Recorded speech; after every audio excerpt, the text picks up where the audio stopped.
So we've heard a lot about biology over the last day and a half. Now for a little chemistry snippet.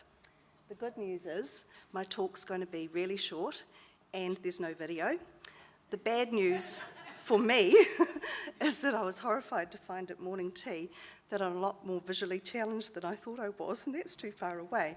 So I'm going to have to go to that really high-tech medium of paper to see my slides. And as I've scribbled all over them, this could be quite a little adventure. So, I'm going to be talking to you today about measurement of neurotransmitters, a type of signalling molecule, in plasma to support high-level food health claims. Paper. So, as you've already heard, in order to make a high-level food health claim that meets regulatory standards, proof of efficacy is required in a human clinical trial.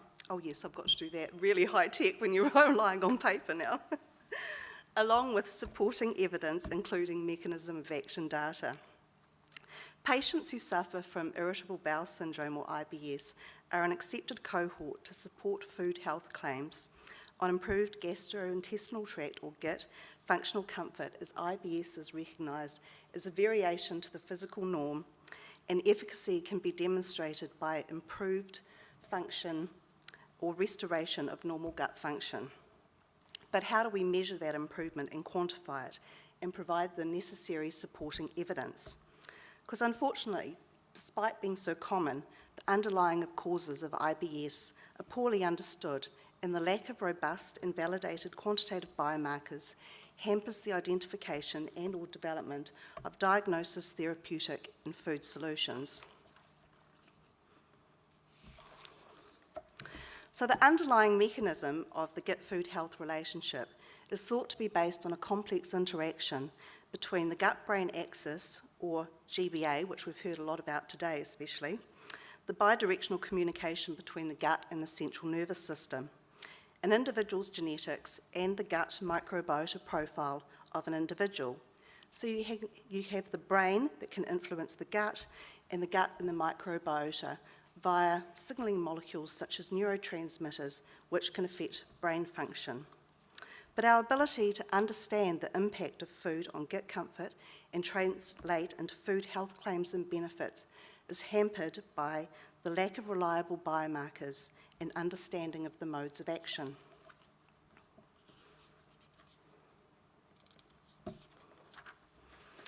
So as Nicole and Richard have already explained, in order to show a food health effect in an IBS study, we need to begin with a precisely phenotyped IBS cohort.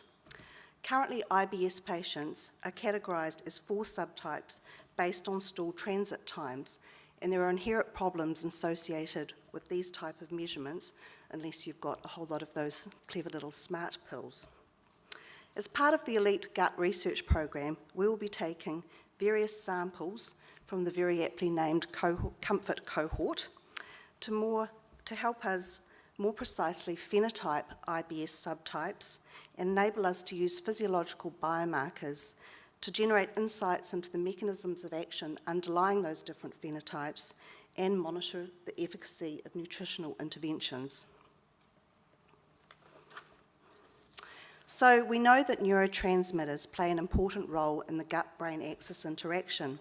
So can we use neurotransmitters as IBS-related biomarkers that are responsive to food? Well, there's evidence that suggests that this is a feasible approach for some IBS phenotypes. Serotonin is a key neurotransmitter, abbreviated 5-HT, that plays an important role in mood and brain function, as well as sensation, secretion, and absorption in the gut. It's derived from tryptophan, an essential amino acid, which must be obtained from the diet in humans. It can't be synthesized in situ. Serotonergic signaling activity changes in the brain and gut in IBS. IBSD sufferers, they see higher plasma 5 serotonin, and conversely for the IBC patients, lower levels. And altered in plasma and tissue levels of the serotonin transporter protein have been observed.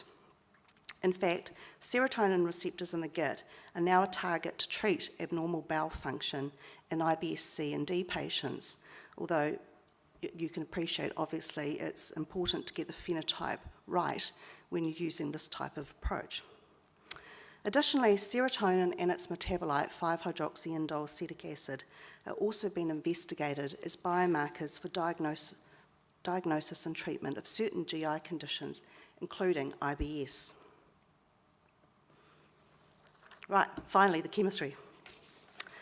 Okay, so at PFR, we've developed an LCMS capability to measure neurotransmitters in plasma using a technique called MS probe and stable isotope coding.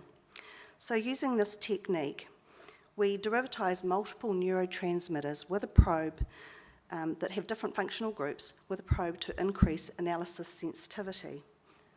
So if you look up in that top figure, you'll see an analyte example here where R represents the rest of the group, and we have our functional groups there, derivatised with a probe to get an analyte probe. And there's a couple of examples of neurotransmitters shown there underneath with the probe highlighted in colour. So the clever bit is we can make an internal standard for each of those compounds that we're interested in by using a labelled analogue of the probe, labelled either with deuterium or 13C carbon, to allow us to correct for recovery and matrix interferences. And this is important for accurate quantitation, as plasma is what we refer to as a dirty matrix, and some people are definitely dirtier than others. And so you have a lot of proteins and phospholipids in the plasma that all compete for ionisation in the mass spec and suppress the signal. So we have to get rid of those to be able to get down to the low levels to be able to analyse these compounds. And so you have to go through a clean-up process. But the problem is, as soon as you start a clean-up process, you may lose some of your analyte. But the beauty with this technique is, if you lose some of your analyte, you're also going to be losing the same amount of your labelled internal standard. So we can then use the ratio of the analyte probe versus the ratio of the labelled probe to give us very accurate quantitation. We can also tailor the chemistry to target selected neurotransmitters. So in the study shown here, we measured a number of neurotransmitters, including serotonin, as part of a nutritional intervention study for the improvement of cognitive function. So in the top figure, you can see a mixed standard that's showing the analytes with the probes and the internal standards with the probes. And in the bottom figure, a typical profile obtained from a plasma sample. And Roger Hurst is going to be talking about this later in the session this afternoon. So for GIT applications, we can tailor the chemistry further to target the main excitatory and inhibitory neurotransmitters involved in gut-brain interactions, including the monoamines already referred to and the key amino acids, including glutamate, aspartate and glycine.